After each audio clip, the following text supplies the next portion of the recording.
I'm Rendan, and these are the Best Picture nominees for 2021. And the Academy Award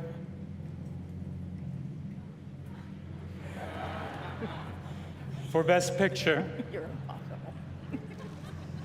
Come on. La La Land. Just like every year, the Academy announced their picks for the best features of the year. And this year just so happens to be a couple months later than normal because of COVID, even though the Academy can get screeners. So I don't really know why they pushed it back other than to meet their stupid criteria of a movie having to play in theaters for a certain amount of time. But anyway, the Best Picture nominees this year are ones I've all been able to see without going and catching up on any. So here we are going to talk about each and every one. I've reviewed a few of them, but most of them, or a handful of them, I've only seen very recently. First on this list that I have, there's no real particular order to these, is The Father, which is a movie I literally just saw last week. It's the most recent movie I've seen, and I loved this movie. I think this movie is phenomenal. I had a great time with it, and on a repeat viewing, I may like it even more. I absolutely loved my time with it. It's a super simple and subtle movie, but it does a lot with that simplicity. It's a movie about Anthony Hopkins, who is playing a guy named Anthony, which gives it some kind of meta quality that's kind of interesting. But this character is dealing with dementia, and his family is also dealing with his dementia, and that's the movie. It's incredibly simple. It's based on a play. The writer and director of the play is writing and directing the feature. His name is Florian Zeller, I think. And I think he does a pretty adequate job. The visuals and the direction is, I think, some of the weaker stuff. The cinematography is a little wishy-washy here and there. But the production design, the editing, the costumes, the performances, most of the technical stuff that isn't the cinematography is superb.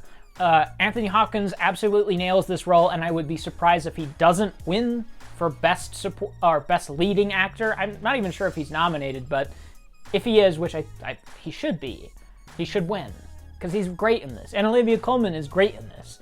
What they are able to accomplish with just simple editing tricks, changes in actors, changes in locations, changes in furniture, even to the smallest detail of color on a table chair switching, makes for an incredibly disorienting and uncomfortable experience that mirrors Anthony Hopkins and his family's experience with his dementia. So I loved this. I thought it was really, really good, and I think it definitely deserves to be a Best Picture nominee. There's something funny going on. Next up is Judas and the Black Messiah, which is streaming now on HBO Max if you haven't seen it. It's a very good movie. This is one that I'm not completely in love with. It didn't do a whole lot for me in terms of connecting with me on a personal level or really getting me super involved with this story. It's a based on true events movie, and for me, I'm never super into those. I always find the real life, like Wikipedia page, the real life story more interesting than the adaptation, but this is still a very solid movie. It's gorgeous, it's very well shot. The leading performances for Daniel Kaluuya and Lakeith Stanfield, I think, are great. Daniel Kaluuya is amazing in this. He completely transforms into Fred Hampton and nails the role. I think he should be a Best Supporting Actor winner. He's fantastic in this and really carries the whole movie. Without him, I'm not sure I would have liked it as much. I think it's a good movie. I think it's really well made, but it does have an issue for me where I'm just not that interested in the characters themselves. I didn't find them that compelling. I think Lakeith brings a lot to his character, but most of the movie starts to feel a bit repetitive with him, where he goes to Fred Hampton, and then the FBI that's kind of monitoring his performance as he's integrating himself into the Black Panthers says, oh, you need to do this. And he goes, I don't want to do that. And then he does it. And then they say, oh, now you need to do this. And he says, I don't want to do that. And then he does it. And it gets a little repetitive that way. And I found his character kind of uninteresting in that regard as well. I loved the character of Fred Hampton here. I think They nailed the real-life person, and Daniel Kaluuya is amazing.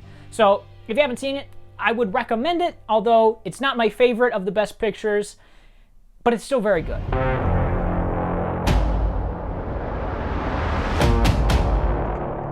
All right, next up is Mank. This is a movie that was on my best of 2020 list. I have a mint in my mouth, and it's flipping and flopping all over the place. I really like this movie, but it's one that I cannot see a lot of people liking. It's very slow, it's very dry, and it's character-oriented to the point of it almost being detrimental to the film. It's all about the writer of Citizen Kane, and for anyone that hasn't seen Citizen Kane like me, you're going to be lost at multiple points in this because it parallels characters from Citizen Kane with characters from real life that knew the writer. And I didn't really get any of that, so I was just kind of confused at who was what and what was what.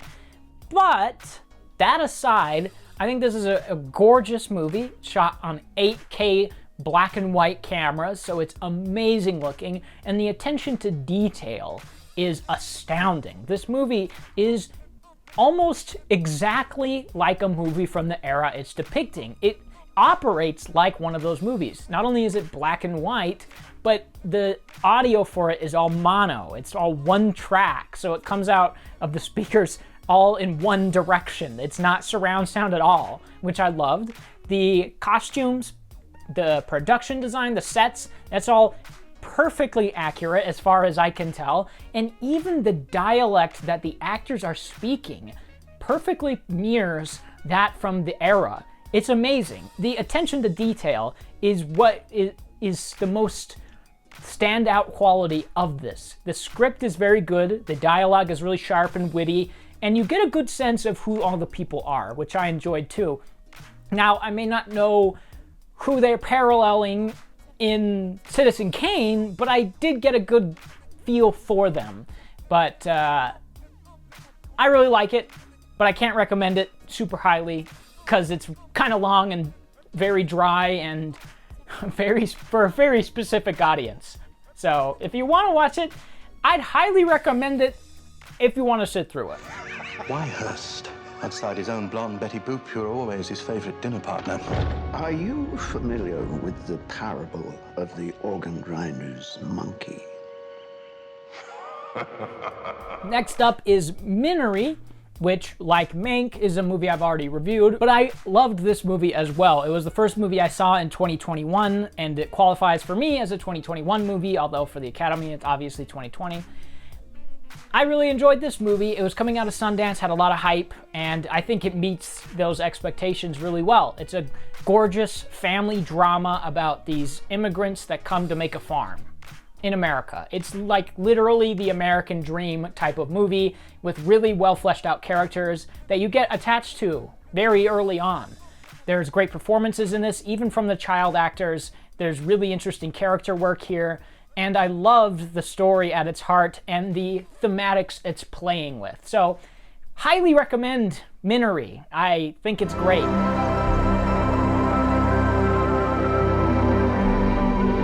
Oh, pretty boy, pretty boy. I'm not pretty, I'm good looking. Next up is Nomadland, which is another movie I saw fairly recently that I didn't love. I think it's a good movie. It's sort of similar to Judas and the Black Messiah for me, where I can recognize how well made it is and I can appreciate it for what it's trying to do, but it doesn't connect with me or move me in any meaningful way, shape, or form. But I do think Judas is a better movie. We'll just put that out there. I still like this. Frances McDormand is great in the leading role. I think she's probably going to win Best Leading Performance, Best Leading Actress, because this is the type of movie the Academy loves. The American movie about a kind of elderly or aging actor who does something brave, and they love that. She takes a dump in a bucket. Give her an award. Aside from that, it's also a gorgeous movie. It's incredibly well shot. There's some really striking landscapes and imagery in this that make up for some of the dry bland qualities of it, which mainly stem from the repetition of its story. It's about a nomad, obviously, Frances McDormand. She's drifting in between places and things and people and just kind of living that way. She's just living out in her van. She drives to a new place. She works there for a couple of weeks. She kind of interacts with the people in the area, and then she goes somewhere else.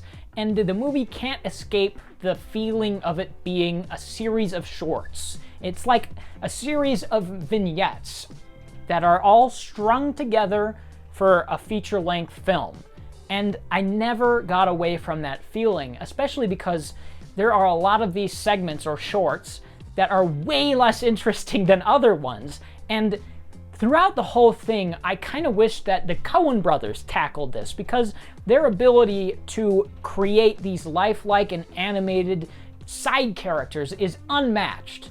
And that's one thing I found very weak about this, is those side characters. There isn't one that's more memorable than the other. The only ones that are more memorable are only more memorable because they show up more. And if you asked me what their names was, I still couldn't tell you. To this day, I don't even know Frances McDormand's name from the movie.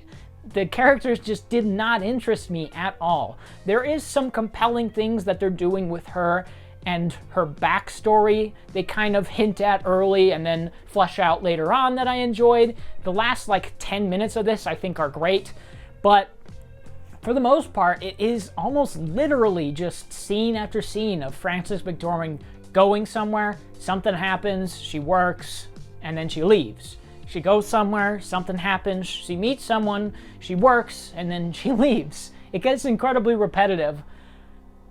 So, if you want to see it, go see it. I just don't know how highly I can recommend it. It's not my least favorite Best Picture nominee, but it is the one I think I connected with the least. Now, Chloe Zhao being nominated for Best Director, I say yes, because her direction is great. It's probably the best element of this, other than maybe Frances McDormand. I think she knocks it out of the park as far as that goes, even though I liked another feature I saw from her better, The Rider. If you haven't seen The Rider, it's similar to this in that it's kind of slow at first and then really pulls together at the end. Like that movie more than this, but I'd still say a slight recommendation. And I can be certain in my heart, I'll see you again. Next is Promising Young Woman, which was the movie I was excited about the most out of all of these. When I first saw the trailer, I said, that's one of the best premises I've seen all year. A woman takes men who think she's too drunk to comprehend what they're doing and tries to rape her or put her in very compromising situations. And then she wakes up, says, hey, I'm actually sober, and then starts to kind of stick it to them and show them their true colors, who they really are. I loved that premise, and by the look of the trailer, I thought it was going to kind of be this B-movie or super violent type of movie where she's going to take these people that are putting her in horrible situations and killing them. But no, that's not actually what's happening. It takes a completely different approach that I did not find myself super invested or interested in. But that's not to say it's a bad movie. I think it is good. I saw it in theaters. It's a well-made movie, and the director of this is nominated for Best Director. I think she does an adequate job, but the star really is the leading performance of this. And I think the ending is wonderful. The ending actually saved this movie for me. It does a lot to make up for the completely uninteresting first half, maybe even first 3/4. It's like this rom-com for a lot of it that feels like it's self-aware of it being a rom-com. It's almost playing on the genre of rom-coms, but it just didn't do it in a way that was that clever, I think. It just was like, I just wanted more out of it, I guess, and I didn't get it. So, yeah, it's fine. Next up is Sound of Metal, which is a movie that is on Amazon Prime right now, starring Riz Ahmed. It's about a metal drummer, a death metal band drummer, who loses his hearing, and the steps that he takes to try and make himself more familiar with his new reality of not being able to hear, which is an awesome premise. And there are large chunks of this that I enjoyed, but I found it more or less uninvolving. The first 20 minutes I really disliked. The first 20 minutes is you see him going to practice, and he goes and plays a show, and then he has a morning routine, then he goes and plays a show, and then his hearing just evaporates overnight. And he goes to a doctor, and then the doctor says you shouldn't do anything to compromise your hearing further, and then he goes and plays another show, and then they put him in a rehab center where he learns sign language and is around people who are also deaf.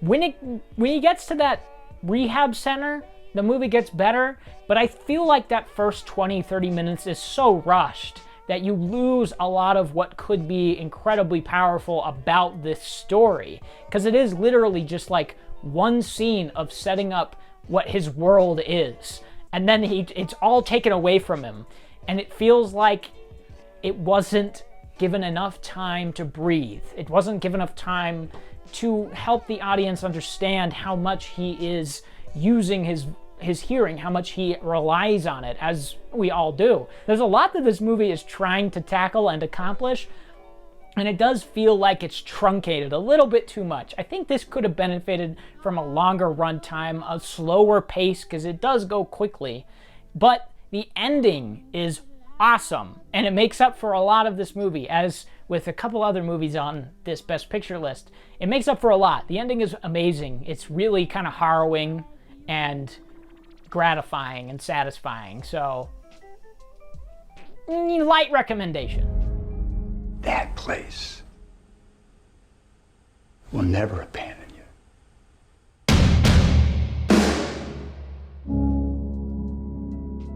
Last on this list of Best Picture nominees is probably my least favorite, that being The Trial of the Chicago 7, which is an Aaron Sorkin written and directed movie. He's starting to do directing. He directed that one Maggie's Game with Jessica Chastain, which no one saw or cared about because it wasn't very good.